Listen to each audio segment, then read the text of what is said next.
Resta indagato per violenza sessuale ma è stato scarcerato il giovane marocchino accusato di aver violentato una 17enne a Jesolo. Decisiva la registrazione audio del rapporto effettuato dallo stesso giovane con il cellulare. Con la sua auto travolge e uccide un turista in bicicletta, poi scappa, ma il 18enne pirata di Eraclea è stato individuato poco dopo dai carabinieri. Domani pomeriggio al Lido di Venezia l'arrivo del Presidente della Repubblica Mattarella per l'inaugurazione della Mostra del Cinema.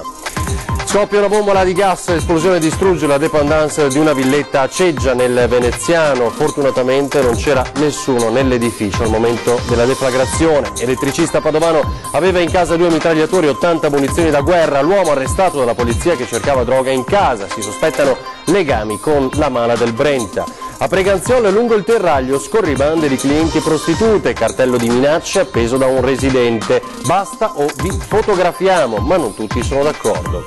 Dopo giorni di fiato sospeso arriva il via libera della soprintendenza, il cantiere per l'allestimento della mostra di Van Gogh curata da Marco Goldin in Basilica Palladiana, Vicenza, può riprendere. Buonasera, ben ritrovati in diretta con l'informazione di Antena 3, questo è il telegiornale del Veneto. Cominciamo dunque, come avete sentito, dalle ultime novità in merito all'inchiesta sullo stupro avvenuto sabato notte a Jesolo. Resta indagato per violenza sessuale ma è stato scarcerato il giovane marocchino accusato. Decisiva per il GIP che non ha convalidato, come dicevamo, l'arresto, la registrazione audio del rapporto effettuata dal giovane con il cellulare. Sentiamo. Scarcerato il giovane marocchino residente a Vicenza accusato di avere violentato una 17enne sabato notte nel parcheggio della discoteca Al Muretto di Jesolo, dove i due si erano conosciuti poco prima. Il GIP ha accolto la tesi della difesa del 25enne, secondo la quale tra i due giovani c'era stato sì un rapporto sessuale, ma la ragazza era consenziente. Decisiva la prova di un file audio su WhatsApp con il quale il 25enne, forse per vantarsi con gli amici, aveva registrato l'amplesso. Ormai questi giovani registrano, fotografano, dicono tutto e fanno tutto con il cellulare. Diciamo è stato un elemento di notevole a suo favore, una prova totalmente a suo favore, perché si sentiva questa ragazza che palesemente era consenziente durante questo rapporto sessuale.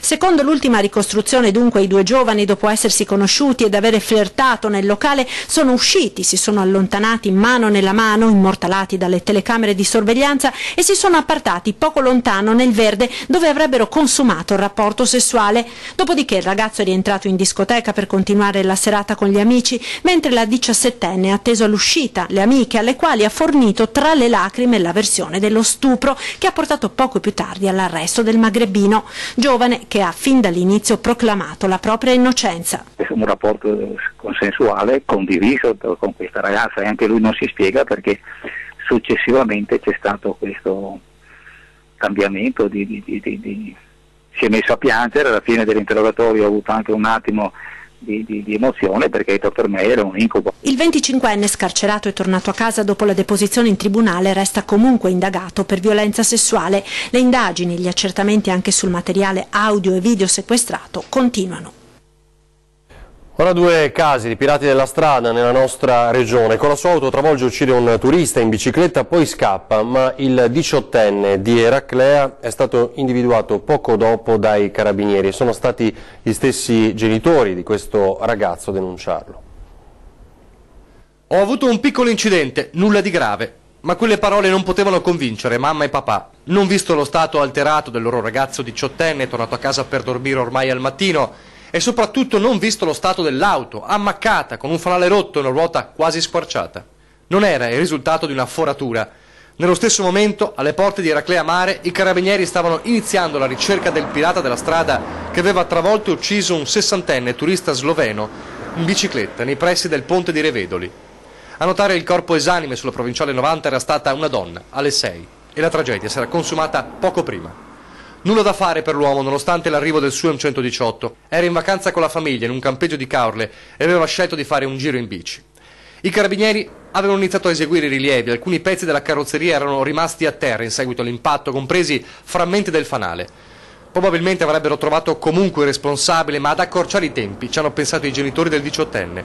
La coppia ha deciso di ripercorrere la strada a ritroso per capire dove fosse successo l'incidente raccontato dal figlio, che poi si era messo a dormire.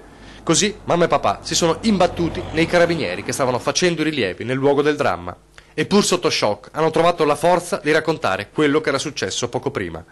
Così i militari si sono presentati a casa, hanno visto l'auto, hanno svegliato il ragazzo, lo hanno fatto vestire e portato in caserma per gli accertamenti. Prima di tutto le analisi del sangue per verificare se vi fosse abuso di sostanze alcoliche e di droga. Così il magistrato ha disposto per il giovane l'arresto per omicidio stradale, omissione di soccorso, guida in stato di ebbrezza e guida sotto l'uso di stupefacenti e lo ha trasferito in carcere.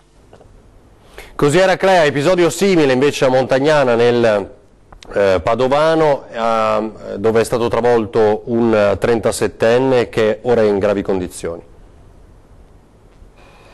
Si trova ricoverato in gravi condizioni un 37enne originario del Marocco, travolto in via Alberi a Montagnana nella serata di lunedì. L'uomo stava pedalando quando sarebbe stato urtato dallo specchietto retrovisore di un'auto che proveniva dall'abitato di Montagnana. Dopo lo schianto il ciclista è finito nel canale che costeggia la carreggiata. Il conducente dell'auto, che con buona probabilità ha notato l'intera sequenza, ha però proseguito la sua corsa senza curarsi del ferito. A dare l'allarme è stato un passante. All'arrivo dei soccorritori il 37enne è stato accompagnato all'ospedale dove i medici gli hanno prestato le necessarie cure. A indagare ora sono i carabinieri. Toccherà a loro il compito di ricostruire con precisione la dinamica e attribuire eventuali responsabilità. I vigili del fuoco sono intervenuti in Viale della Vittoria a Ceggia per l'incendio e una successiva esplosione avvenuta in una dépendance di una villetta adibita a garage durante la preparazione della conserva di pomodoro. Nessuna persona è rimasta ferita.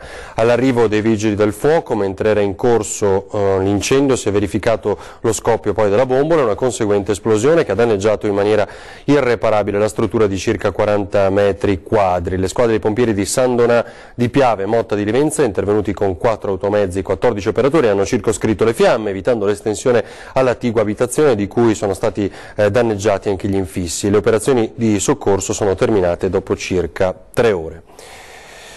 Meno di 24 ore all'inizio della mostra del cinema, che vedrà la partecipazione del Presidente della Repubblica. Arriva domani in Laguna attorno alle 14. Questa mattina i carabinieri hanno passato al setaccio le zone rosse proprio del Lido, dove domani si accenderanno i riflettori della mostra del cinema.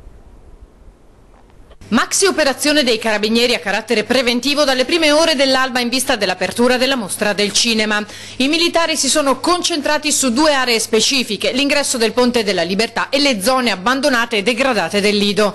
Una settantina i carabinieri impiegati che a bordo di una trentina di gazzelle hanno setacciato esercizi pubblici, edifici abbandonati e le principali arterie stradali e relative aree di servizio, monitorando con particolare attenzione le strutture ricettive.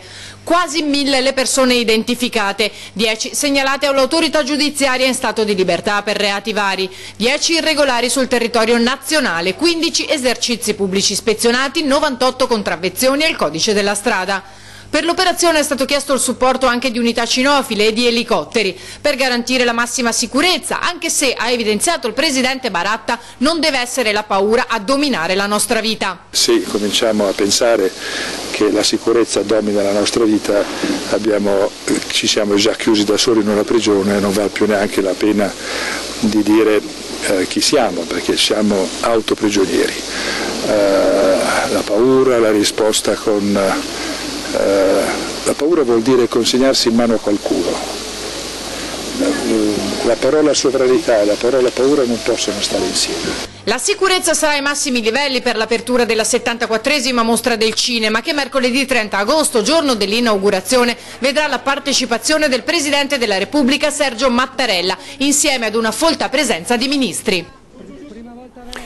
E dunque l'allerta sul fronte sicurezza costringe tutti i grandi eventi ad avere un cordone più stretto su questo fronte.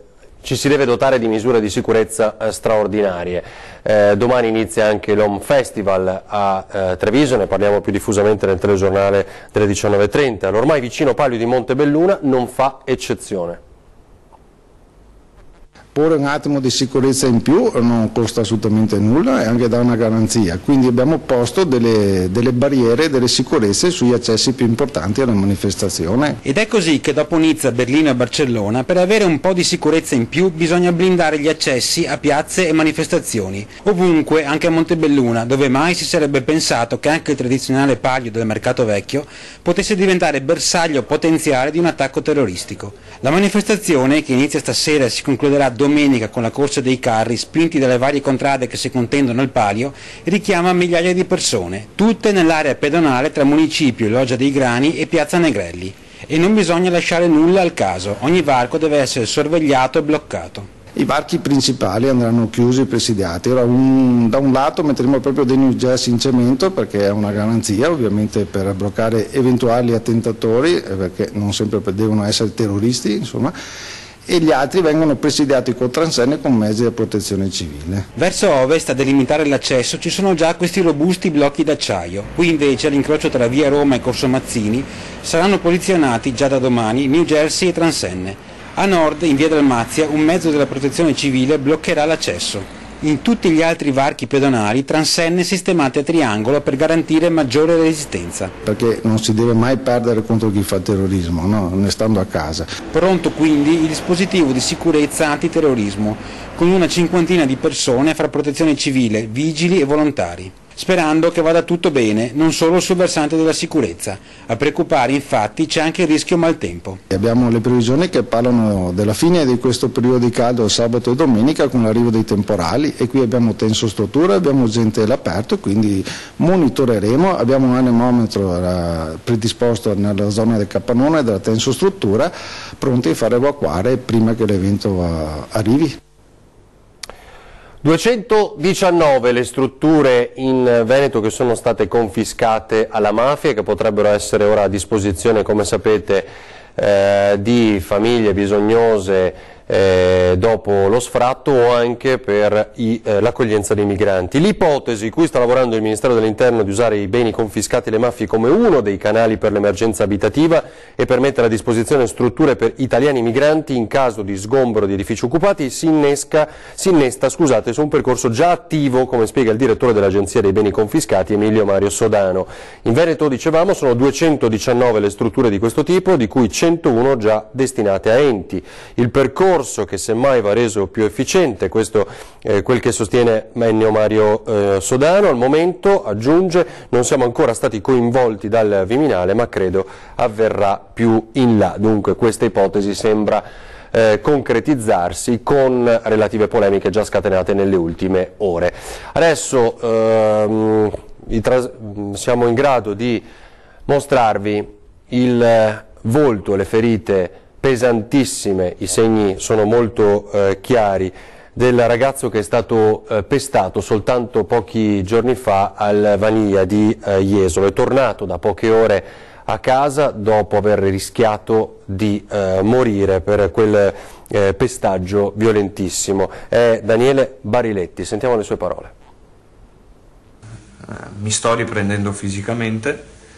Non so ancora, il 20 settembre avrò la visita, diciamo, finale, oltre a altri controlli vari, però sono chiuso a casa per ovvi motivi, ecco. Ricordo tutto, fa rabbia un po' il modo in cui è successo, e il motivo inspiegabile, e fa tanta rabbia quello che è successo dopo, cioè niente. Di fatto l'aggressore è andato via, non è stata chiamata la polizia, non è stato avvertito l'ospedale, non sono successe tutta una serie di cose che uno quantomeno si aspetta, che io non sono il primo a dire non si poteva, cioè era inevitabile una cosa del genere, o a me o a qualcun altro, se lui era là in quel posto con quelle intenzioni sarebbe comunque capitato.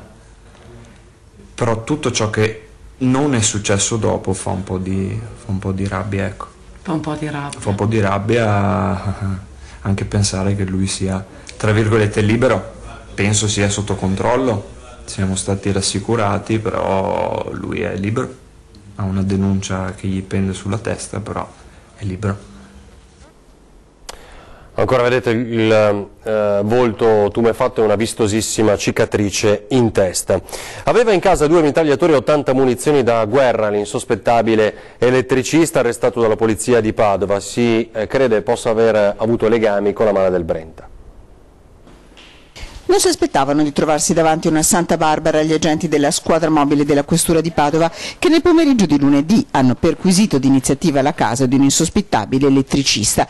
Credevano fosse tornato a trafficare cocaina. Dennis Zuccante, 44 anni, e per questo lo hanno seguito fino alla sua villetta. Era guardingo, un atteggiamento che non è sfuggito agli agenti. Entrati in casa, nascosti in un borsone sotto la pergola del giardino, i poliziotti si sono trovati davanti a un arsenale, numerosi fucili da caccia ereditati dal padre, 2 mitragliatori AK-47 di provenienza jugoslava, 80 proiettili da guerra calibro 5.56, armi della mala del Brenta. Sì, sono 2 fucili mitragliatori perfettamente funzionanti, ben oliati, e che quello Zuccante custodiva in un borsone anonimo tenuto nella propria villetta. Stiamo approfondendo appunto, in base ai fucili mitragliatori rinvenuti, quale può essere la provenienza e l'utilizzo di queste 2 armi. Nessun legame con la mala del Brenta risulta sinora. Piccoli precedenti per spaccio che avevano portato gli agenti nel corso di un potenziamento dei servizi di controllo anche nei comuni della cintura urbana a seguirlo. Le indagini proseguono per capire come possa essere venuto in possesso di armi tanto pericolose e se l'elettricista sia stato coinvolto in rapine. Stiamo cercando di risalire ai colpi che in cui possono essere stati utilizzati e in cui lo Zuccante eventualmente abbia partecipato. È che il soggetto è di spessore criminale, quindi che sia il custode o che sia l'autore è più probabile la seconda. In carcere Zuccante per ora non ha parlato, non si esclude nelle prossime ore anche l'esame del DNA per capire se l'impronta dell'insospettabile elettricista sia stata trovata in qualche colpo. Ora sapete del no del Viminale alla tessera elettorale per il referendum sull'autonomia del Veneto. Dopo le polemiche dei giorni scorsi parla il governatore Luca Zaia e dice si va avanti. Se un popolo che si definisce autonomista si ferma davanti al divieto di utilizzare la tessera elettorale, Sorriso a denti stretti, ma pur sempre un sorriso, come dire ci vuole ben altro per fermare la macchina, ma il fastidio in queste settimane si è fatto sentire, se non altro per la necessità di trovare subito un'alternativa. No dal Viminale all'uso della tessera elettorale per il referendum sull'autonomia del 22 ottobre. Nei giorni scorsi gli strali del Presidente del Consiglio regionale Roberto Ciambetti, che già però faceva intendere una soluzione a breve.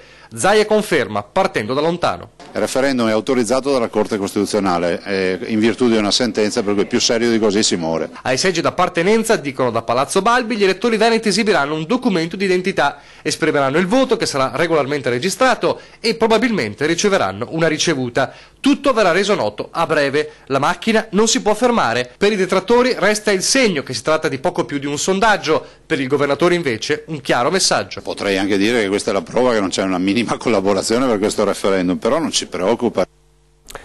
Intanto dall'isola d'Elba il cantante Povia posta una fotografia sui social avvolto da un asciugamano che poi ritrae il gonfalone di San Marco, e questo ha scatenato un bel paio di polemiche. Manovra promozionale del suo ultimo brano intitolato Serenissima o colpo di fulmine per gli indipendentisti veneti ancora non si sa. Quel che è certo è che la foto postata su Facebook dal cantautore Giuseppe Povia ha scatenato un putiferio sul web. L'immagine lo ritrae al mare con il gonfalone di San Marco utilizzato a mo' di asciugamano a coprire dopo il bagno petto e parti intime. Apriti cielo, non solo per l'uso a dir poco singolare di un simbolo della Serenissima, ma anche perché il cantante non si è nemmeno accorto del clamoroso errore del leone raffigurato sul telo da spiaggia. Il leone marciano infatti presenta sia la spada alzata, bandiera usata dai veneziani in tempo di guerra assieme al Vangelo chiuso, sia il Vangelo aperto, bandiera dei tempi di pace. Chissà, forse qualcuno glielo spiegherà alla festa veneta del 3 settembre a Villa Fontana nel Veronese, alla quale il cantautore ha annunciato la sua presenza con un concerto.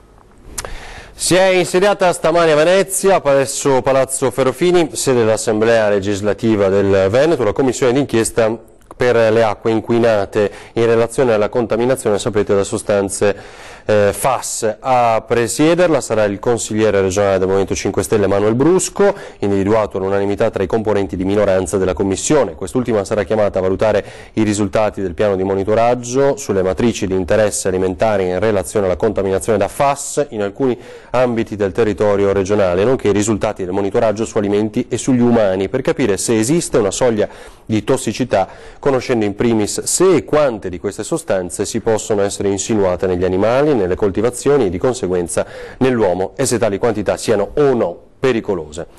Perderanno il posto che andrà quindi riassegnato ad altri. Parliamo dei bambini, dei nidi e delle materne che non vengono vaccinati. Se ne è parlato in mattinata in municipio a Treviso, nell'incontro tra gli assessori di reparto e i dirigenti scolastici. Non possiamo permetterci che questi posti rimangano vuoti, dicono dal comune di Treviso.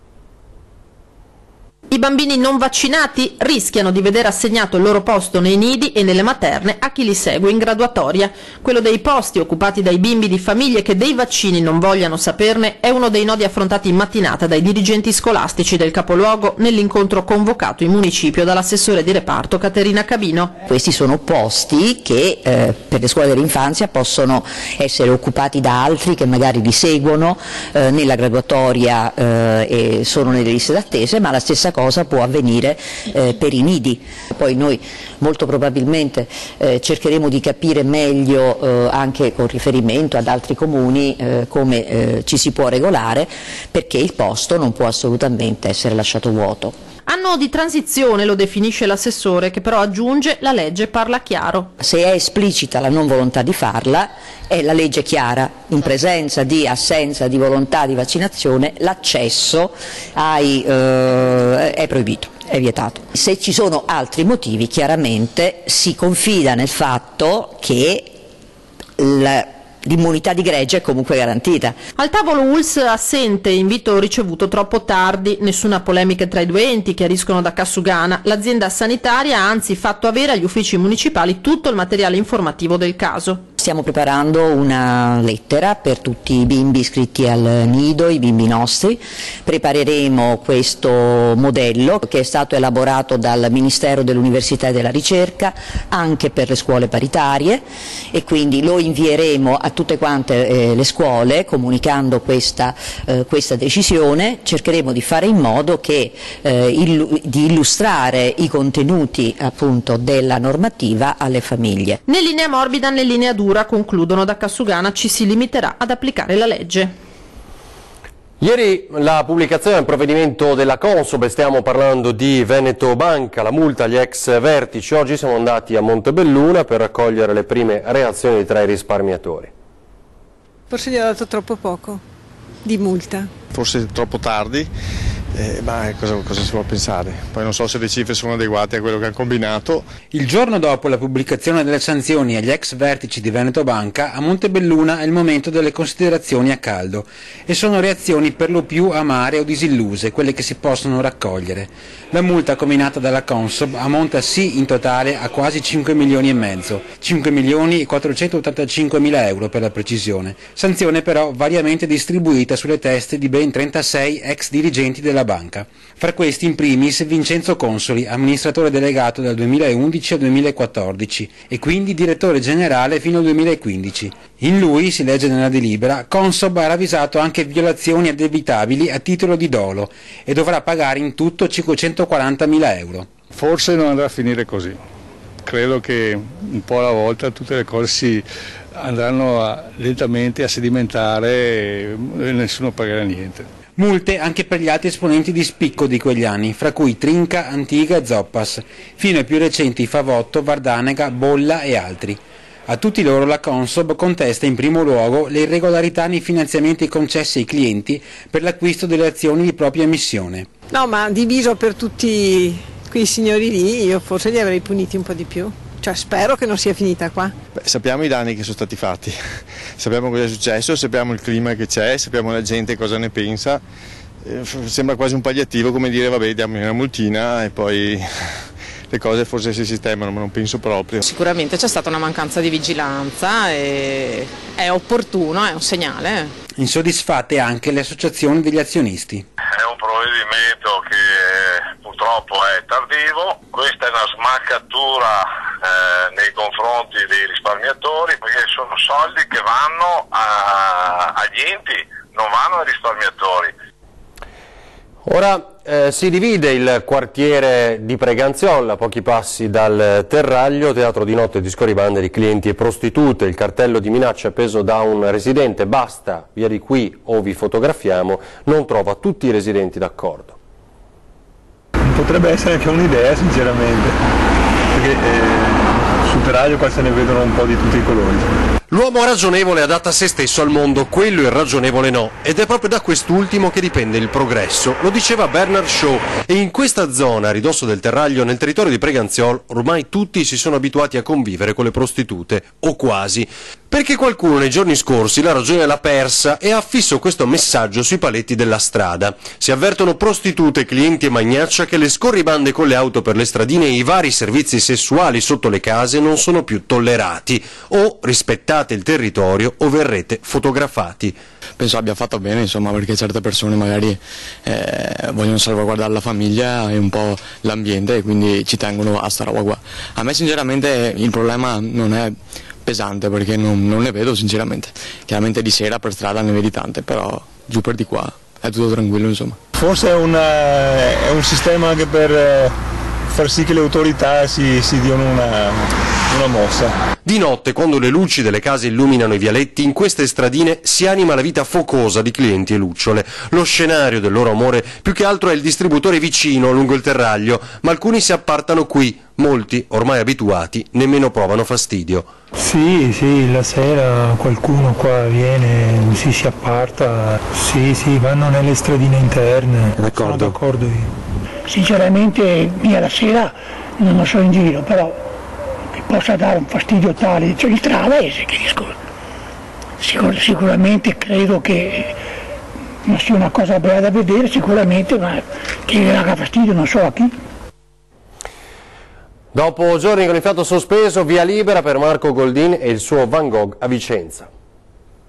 Si autorizza l'intervento e la ripresa dei lavori e l'amministrazione berica tira un sospiro di sollievo. Con questa breve ma importante frase contenuta nella comunicazione ufficiale, la Sovrintendenza Archeologica, Belle Arti e Paesaggio per la provincia di Verona, Rovigo e Vicenza ha dato il formale via libera all'allestimento della mostra Van Gogh tra il grano e il cielo, che si aprirà il 7 ottobre in Basilica. I tempi erano stretti e se il cantiere per l'allestimento non avesse riaperto i battenti, sarebbe stato difficile accogliere le prime opere del grande pittore attese per il 28 settembre. Alla fine però la sovrintendenza ha reputato sufficienti le integrazioni introdotte nei giorni scorsi al progetto di allestimento per migliorare il dialogo tra la mostra e il salone, senza chiedere ulteriori modifiche. Due le condizioni che però sono state previste. Lo smontaggio dovrà avvenire entro il 20 aprile 2018 e la modalità di montaggio, smontaggio e trasporto attraverso il colonnato del loggiato esterno e all'interno della sala dovranno prevedere tutti i presidi di sicurezza e le cautele per la protezione del monumento. Ottenuto il placet, ora non resta che correre per recuperare sul cronoprogramma. Fa mea culpa il primo cittadino che ammette sarebbe stato corretto attendere la prevista autorizzazione, malgrado i noti tempi tecnici legati alla necessità di certificare l'adeguata climatizzazione degli ambienti prima dell'arrivo delle preziose opere d'arte. Per questo aggiunge che in futuro sarà sua cura dare indizi più stringenti, perché è evidente, aggiunge, che qualcosa all'interno della struttura comunale non ha funzionato. Avete un problema, nessuno vi dà ascolto o aiuto per risolverlo? Ecco, lo dico ad Antenna, dunque la possibilità di raccontarlo a noi, insieme troveremo una soluzione. Redazione @antena3.it, telefono 0422 023 0898, un sms al 351 1755 340. Resta solo il tempo di ricordarvi gli ospiti di questa sera. 20:10 si parlerà di città pulite e rifiuti. Roberto Grigoletto, vice sindaco di Treviso, sarà ospite insieme a Franco Zanata, che è presidente di Contarina SPA. È tutto per questa edizione del Telegiornale del Veneto, grazie per averci seguito. Adesso le previsioni meteo per le prossime ore. Buona serata.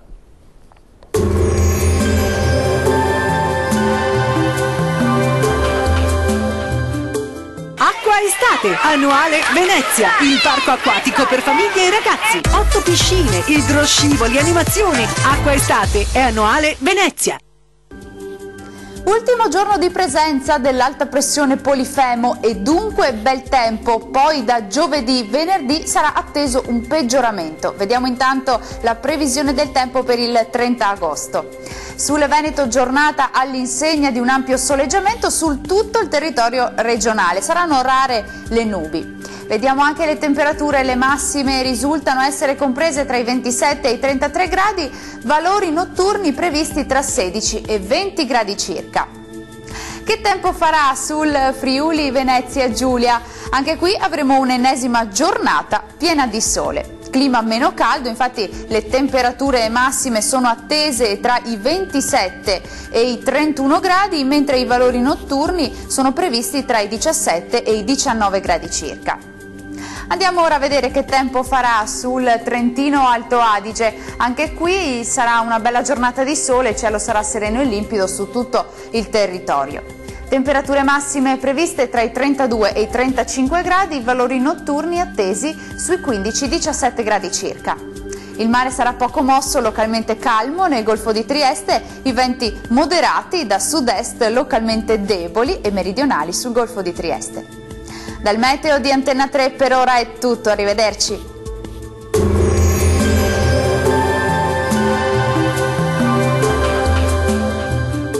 Acqua Estate, annuale Venezia, il parco acquatico per famiglie e ragazzi. 8 piscine, idroscivoli, animazioni. Acqua Estate è annuale Venezia.